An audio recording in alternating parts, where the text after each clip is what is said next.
అందరికీ నమస్కారం. ఈరోజు మీ అందరికీ నేను వినిపించబోయే కథ విశ్వనాథం గారి కోడలు. రచయిత బివిఎస్ ప్రసాద్ గారు. ఇక కథలోకి వెళితే, ఆయనకు షష్ఠి పూర్తి. ఆ సందర్భంగా రుద్రాభిషేకమో ఆయుష్ హోమమో చేయిద్దాం అని పిల్లల వినతి. అది సుతరాము ఆయనకు ఇష్టం లేదు. అదే పిల్లలకు చెప్పాడు. వాళ్ళ పోరు పడలేక, ఒరే పిల్లలు, ఆ రోజు మీరంతా మా ఇంటికి రండి. ఒక్కొక్కరే కాదు, పిల్ల జల్ల అందరూ రండి. కలివిడిగా అందరం ఆ రోజు కలిసి భోంచేద్దాం. పిల్లల ఆటపాటలతో ఇల్లంతా సందడిగా ఉంటే అదే పెద్ద పండుగ కదూ అన్నారు. షష్ఠి పూర్తి రానే వచ్చింది. కొడుకులు, కోడళ్ళు, మనవళ్ళు, మనవరాళ్ళు అందరూ వచ్చారు. అందరికీ విశ్వనాథం గారు బట్టలు పెట్టారు. ఏవండి, రేపు శుక్రవారం. కనీసం ఇంటి చుట్టూ ఉన్న ముత్తైదవులను పిలిచి వాళ్లకు తాంబూలాలు ఇచ్చి పంపుతానండి అని విశ్వనాథం గారి శ్రీమతి అడిగింది. సరే అని అందుకు కావలసిన ఏర్పాట్లన్నీ ఘనంగానే చేశాడాయన రమ సహాయంతో. విశ్వనాథం గారింట ఆత్మీయత, అనురాగాలు కలబోసిన మమతల పండుగ ఆ రోజు. తృప్తిగా భోజన తాంబూలాలయ్యాయి. సాయంత్రం అవుతోంది. మమ్మల్ని ఐమాక్స్కి తీసుకెళ్లమని పిల్లల గోల. విశ్వనాథం గారి పెద్దబ్బాయి ప్రసాద్, తమ్ముడు రవి మొత్తం పిల్లల్ని కాసేపు సరదాగా నెక్లెస్ రోడ్లో తిప్పి వస్తామని కార్లలో తీసుకెళ్లారు. ప్రసాద్ కూతురు సంధ్య మాత్రం, నేను వెళ్ళనమ్మా, నీకు సాయం చేస్తానంది వాళ్ళమ్మ రమతో.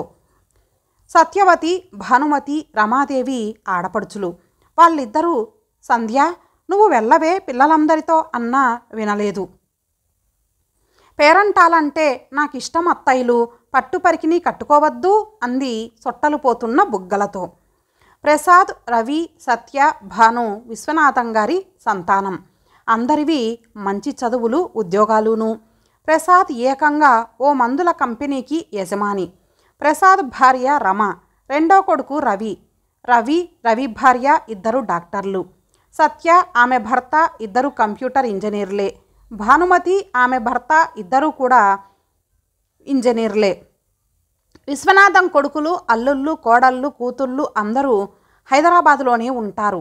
అది విశ్వనాథం గారి అదృష్టం అంటే. విశ్వనాథం గారి ఇంట్లో పేరంటం అంటే మాటలా?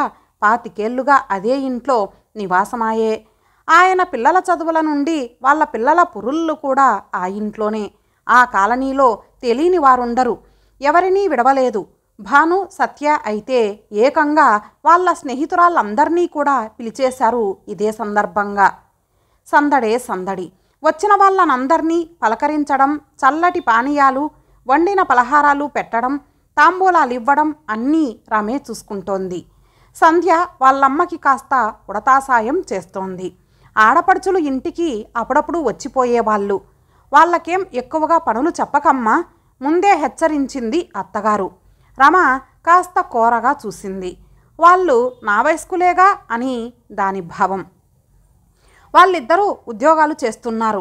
వారమంతా అలసిపోయి ఉంటారు. వెనకేసుకొచ్చింది ఆ పిల్లల కన్న తల్లి. పెద్ద కోడలు రమకే పనులన్నీ. చిన్న కోడలు డాక్టరమ్మాయే. రోగం రష్టు వస్తే వైద్యం చేసేది ఆమె కనుక ఆమెకు ఏదీ చెప్పే పనే లేదు. విశ్వనాథం గారి వద్ద చదువుకున్న పిల్లల తల్లిదండ్రులు చాలామందే ఉన్నారు ఆ బజార్లో. వారిలో కొందరు జంటలుగా కూడా విచ్చేశారు. విశ్వనాథం గారి ఇంటికి ద్వారాలకి అరటి చెట్లు ఇటు అటు కట్టారు. మామిడి తోరణాలతో అలంకరించారు. ఆ ఇంటి ముందు వేసిన చలువ పందిరికి కొబ్బరి మట్టలు కట్టారు. చెప్పద్దు, ఆ సాయంత్రం వారింట తెలుగుదనం వెలిగిపోయిందంటే నమ్మండి. విశ్వనాథం గారు తెల్లటి లాల్చీ పంచె, కండువాలతో అచ్చు సీతారామయ్య గారి మనమరాలు చిత్రంలో అక్కినేనిలా నిండుగా ఉన్నారు. రమలో తెలుగుదనం ఉట్టిపడుతోంది. నీలకంఠం రంగు పట్టుచీరలో అచ్చరలా ఉంది. సత్యవతి స్నేహితురాళ్ళకి, సహోద్యోగులకి రమను పరిచయం చేసింది. మా వదిన రమ అని. ఆమె స్నేహితురాళ్ళందరూ హైటెక్ సిటీలో పనిచేసేవాళ్ళు. అందరూ ఓకే మీరేం చేస్తున్నారు అని అడిగారు. చేతిలో ఉన్న పళ్ళెం పక్కన పెడుతూ నేను హౌస్ వైఫ్ చెప్పింది రమ. వాళ్ళు పేలవంగా ఇంతేనా అన్నట్లుగా హేళనగా నవ్వి ముందుకెళ్ళారు. రమ ఇంటి పట్టునే ఉంటుంది. తన భర్తకు, పిల్లలకు, అత్తమామలకు అందరికీ కావలసినవి సమకూరుస్తుంది. ఉద్యోగం చేయకపోవడం ఈ రోజుల్లో తప్పైనట్లు చూస్తున్నారేమిటో రమ మనసు నొచ్చుకుంది. విశ్వనాథం గారు పిలిచి పనేదో చెబితే అటుగా వెళ్ళిపోయింది. ఇంతలో మనవళ్ళు మనవరాళ్ళు వచ్చేశారు. వాళ్ళకి కొబ్బరి ఆకులతో పిప్పి శబ్దం చేసే బూరలు ఎలా చేయాలో నేర్పిస్తున్నారు తాతగారు. అదో పాతకాలం విద్య. పిల్లలు భలే ఆనందిస్తున్నారు. భానుమతి చాలా కాలం తర్వాత స్నేహితురాళ్ళనందరినీ ఒక్కసారిగా కలవడం ఇదే. భాను స్నేహితురాళ్ళు సత్యను చూసి చాలా రోజులే అయ్యింది.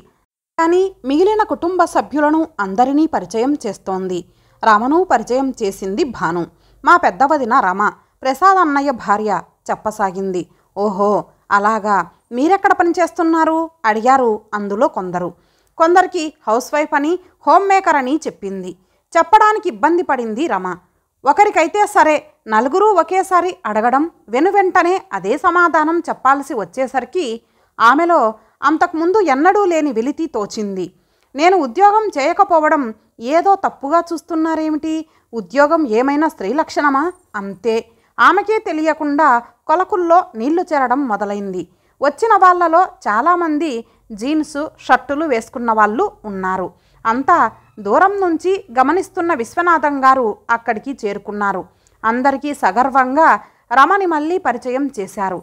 ఆమెను చేరువగా తీసుకొని ఆశీర్వదిస్తూ, ఈమె నా పెద్ద కోడలు రమ, ఎంటెక్లో బంగారు పతకం సాధించింది. సొంత వ్యాపారంలో తన భర్త నిత్యం తలమునకలై ఉండడం చేత ఇంటి బాధ్యతలు, అతని బాధ్యతలు, వాళ్ళ పిల్లల శ్రేయస్సు, మా సంక్షేమం అన్నీ స్వీకరించి సమర్థవంతంగా ఆనందంగా నిర్వర్తిస్తోంది.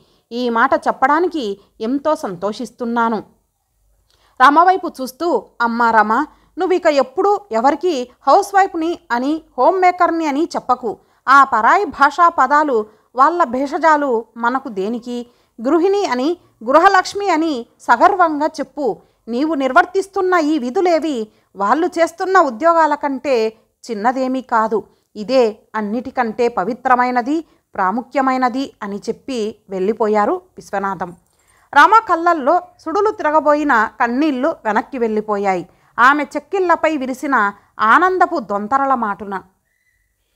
ఇంతటితో ఈ కథ సమాప్తం. మరలా మరొక మంచి కథతో కలుద్దాం. అంతవరకు సెలవు. నమస్తే.